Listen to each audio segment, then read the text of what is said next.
We are still living under the reign of logic, but the logical processes of our time apply only to the solution of problems of secondary interest.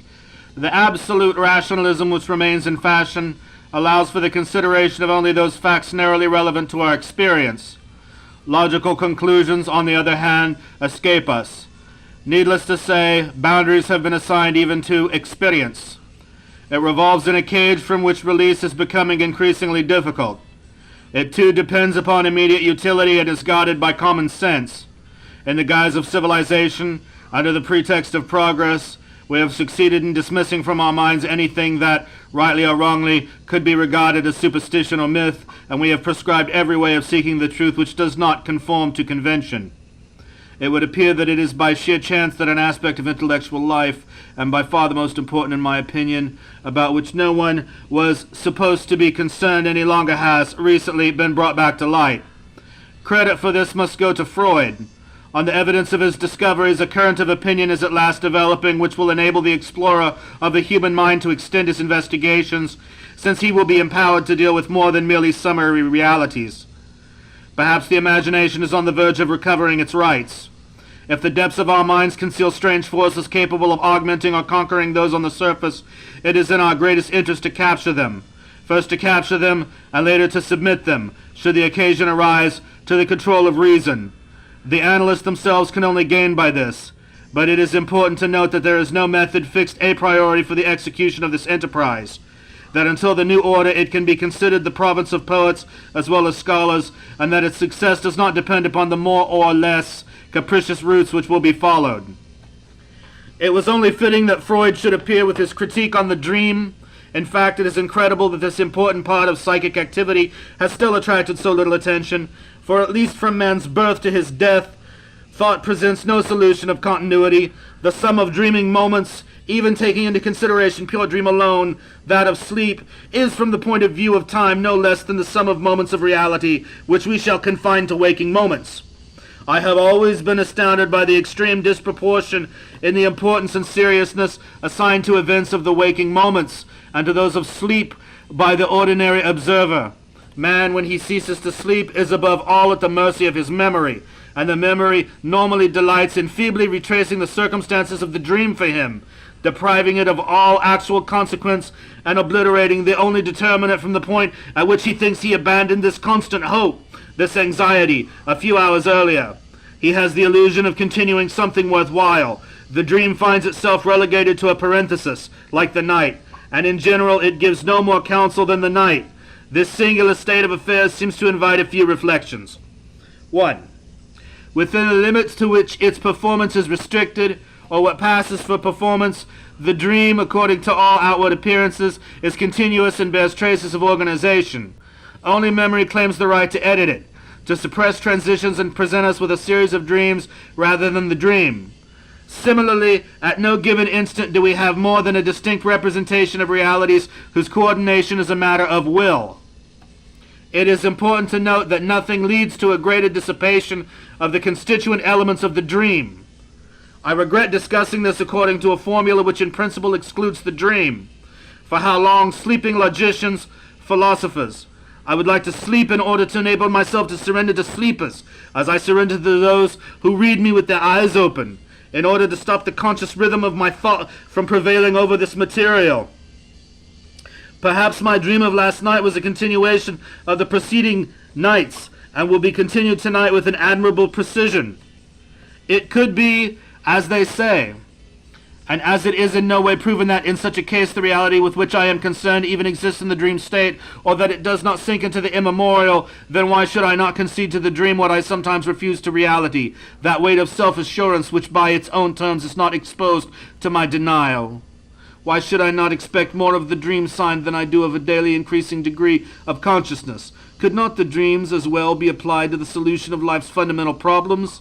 Are these problems the same in one case as in the other, and do they already exist in the dream? Is the dream less oppressed by sanctions than the rest? I am growing old, and perhaps more than this reality to which I believe myself confined, it is the dream and the detachment that I owe to it which is aging me. 2. I return to the waking state.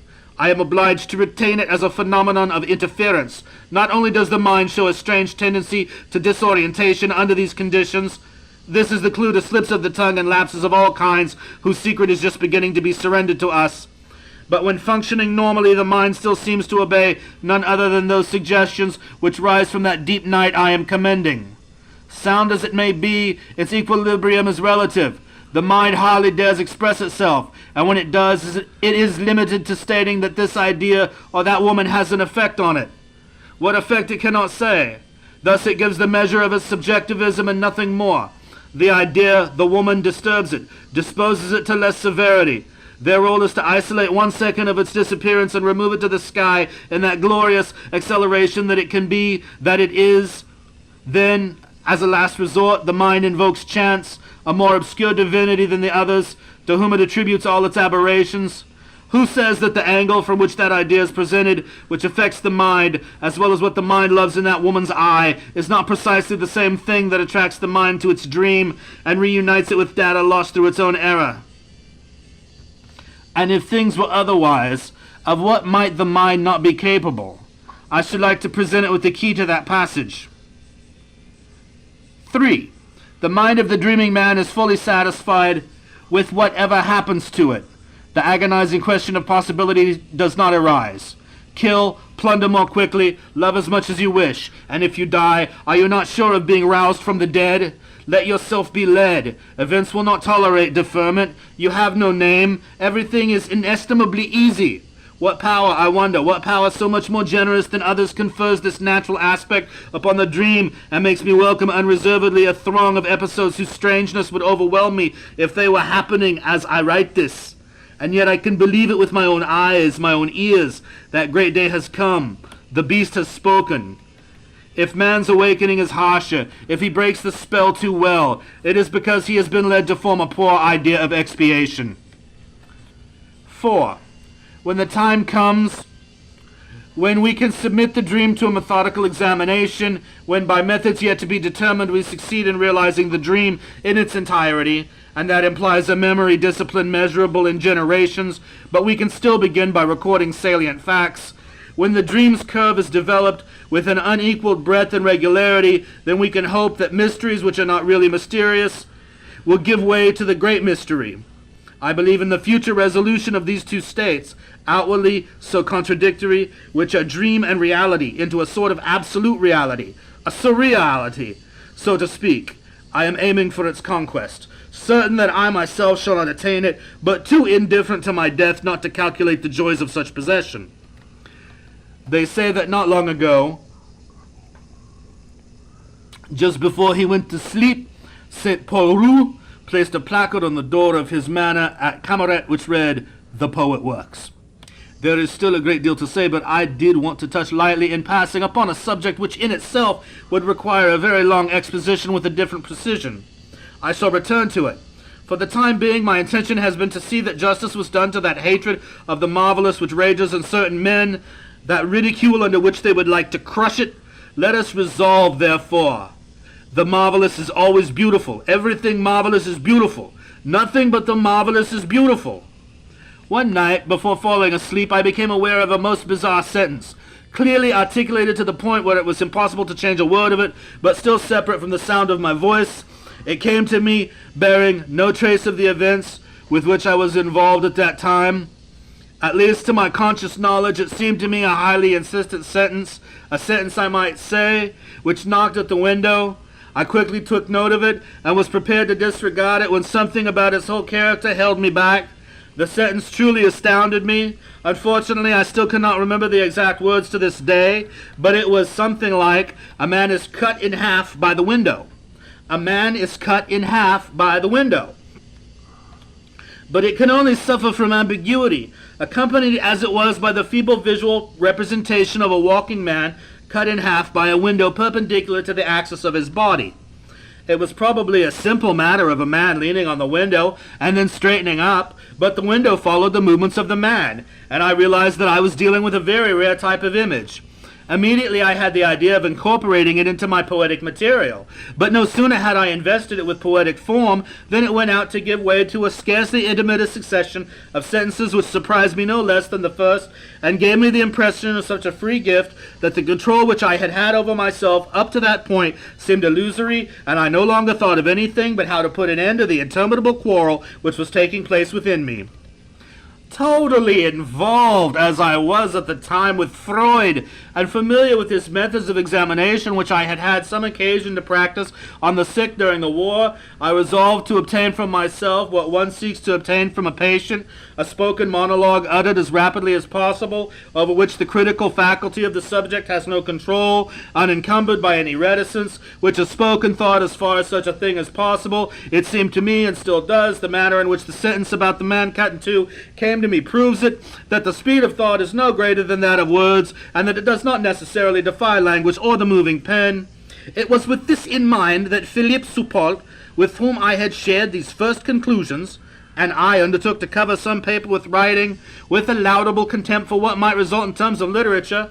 The ease of realization did the rest. At the end of the first day, we were able to read to each other around 50 pages obtained by this method, and begin to compare our results. Altogether, those of Soupault and my own presented a remarkable similarity, even including the same faults in construction. In both cases, there was the illusion of an extraordinary verve, a great deal of emotion, a considerable assortment of images of quality such as we would never have been capable of achieving in ordinary writing, a very vivid graphic quality, and here and there an acutely comic passage. The only difference between our texts seemed to me essentially due to our respective natures.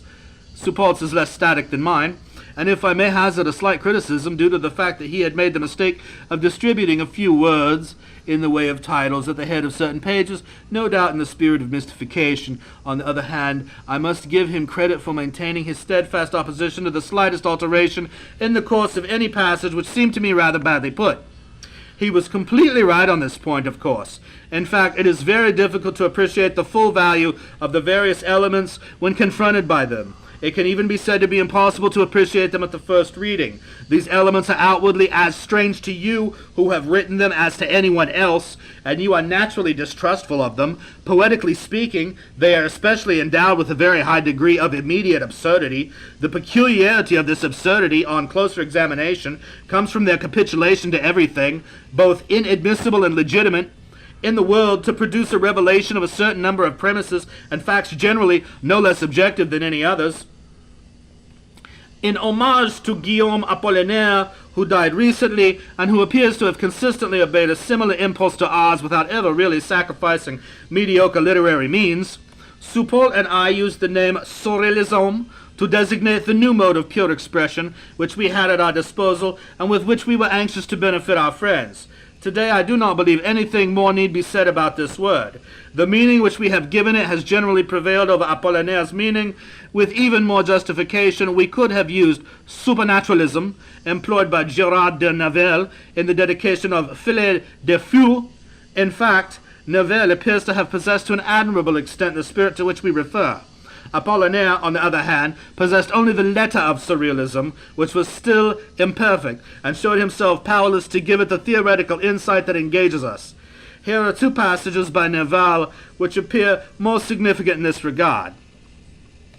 I will explain to you, my dear Dumas, the phenomenon of which you speak above. As you know, there are certain storytellers who cannot invent without identifying themselves with the characters from their imagination. You know with what conviction our old friend Nodier told how he had had the misfortune to be guillotined at the time of the Revolution. One became so convinced that one wondered how he had managed to stick his head back on. And since you have had the imprudence to cite one of the sonnets composed in this state of supernaturalist revelry, as the Germans would say, you must hear all of them. You will find them at the end of the volume. They are hardly more obscure than Hegel's Metaphysics or Swedenborg's Memorables, and would lose their charm and explication, if such a thing were possible. So concede me at least the merit of the expression.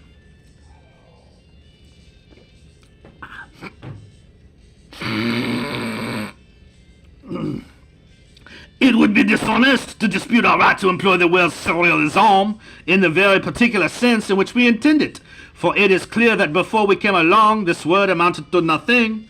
Thus I shall define it once and for all. Surrealism, noun, masculine, pure psychic automatism by which it is intended to express, either verbally or in writing, the true function of thought. Thought dictated in the absence of all control, exerted by reason, and outside all aesthetic or moral preoccupations. Encyclopedia, philosophy. Surrealism is based on the belief in the superior reality of certain forms of association heretofore neglected, in the omnipotence of the dream, and in the disinterested play of thought.